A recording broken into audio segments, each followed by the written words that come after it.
Hello everyone. Today I will tell you a story. The story is titled, Quirky and the Morning I Woke Up Slower. Please like and subscribe to my channel if you appreciate me. You can skip this if you don't and oppose. Like this video. Thank you very much. The story begins as follows. The morning began without permission. Sunlight slipped through the thin gap between the curtains, not in a dramatic way, but gently, like it didn't want to wake anyone too fast.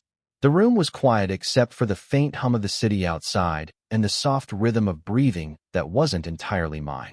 Somewhere near my legs, something warm shifted slightly, then went still again. That something was Quirky. Quirky always slept as if the world could wait. Curled into a loose ball, paws tucked in imperfect symmetry, ears relaxed in a way that suggested complete trust. His tail gave a small, unconscious twitch, like he was chasing something pleasant in a dream. Maybe a leaf. Maybe yesterday's biscuit. Maybe nothing at all. Normally, I woke up before my alarm. Habit, anxiety, the invisible pressure of a day that hadn't even started yet. But that morning, the alarm had already rung once and stopped. I didn't remember turning it off. My phone lay face down on the bedside table, silent, obedient. Time had moved on without checking in with me. Quirky lifted his head slowly, one eye opening first. He looked at me, not with urgency, but curiosity. You're still here, his look seemed to say. I smiled, half asleep. Yeah, I whispered. Looks like it. He yawned, a full-body yawn that started in his nose and ended in his toes. Then he stretched, pushing his paws against my thigh, grounding himself in the moment. He didn't jump off the bed. He didn't demand breakfast. He didn't do the usual routine that signaled the official start of the day. Instead, he lay back down. Closer this time. Outside, a motorbike passed. Somewhere, a neighbor's door closed. The world was awake.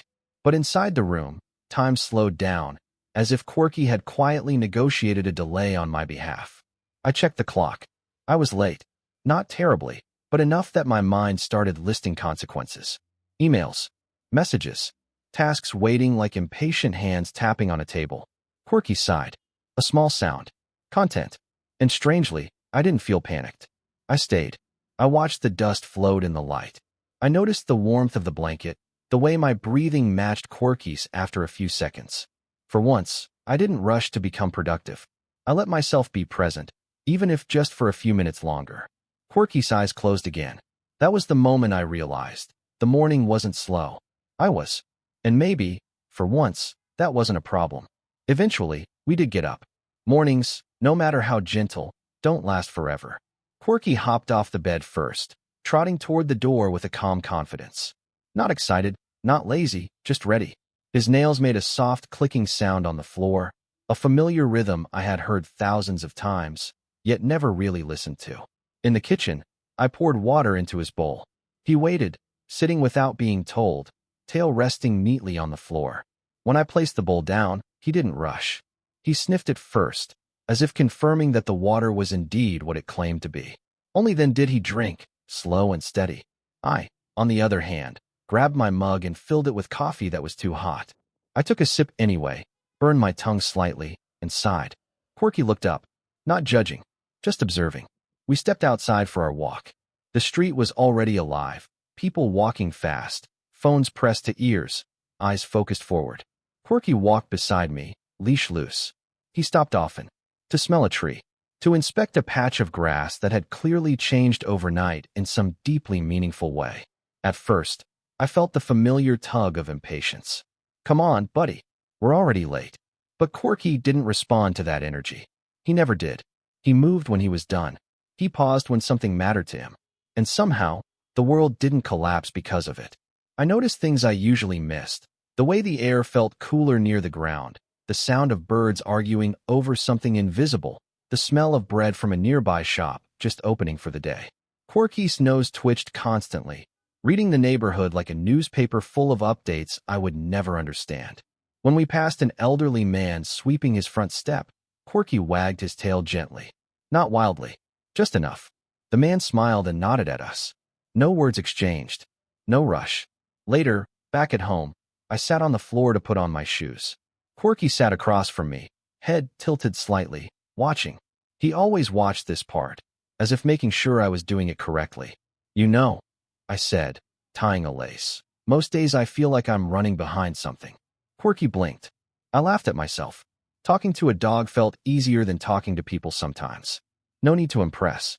No need to explain too much. Before leaving, I knelt and scratched behind his ears. He leaned into my hand, eyes closing again. A quiet exchange. Mutual reassurance. That morning, even though I left later than usual, I didn't feel like I had lost time.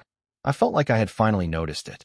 That morning with Quirky stayed with me longer than the delay it caused. In a world that constantly pushes us to move faster, wake earlier, do more, and optimize every minute, a slow morning can feel like a mistake. But Quirky showed me something simple and powerful. Slowing down is not the same as falling behind. Animals live fully in the present. Quirky didn't worry about being late, about unfinished tasks, or about what the afternoon might bring. He focused on what was real in front of him: warmth, scent, connection, and calm. Through him, I learned that presence is not a luxury. It is a skill we can practice.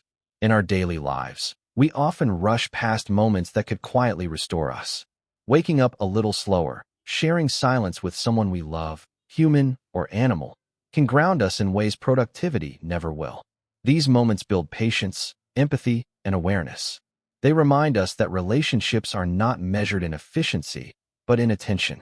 Our bond with animals teaches us responsibility, but also humility.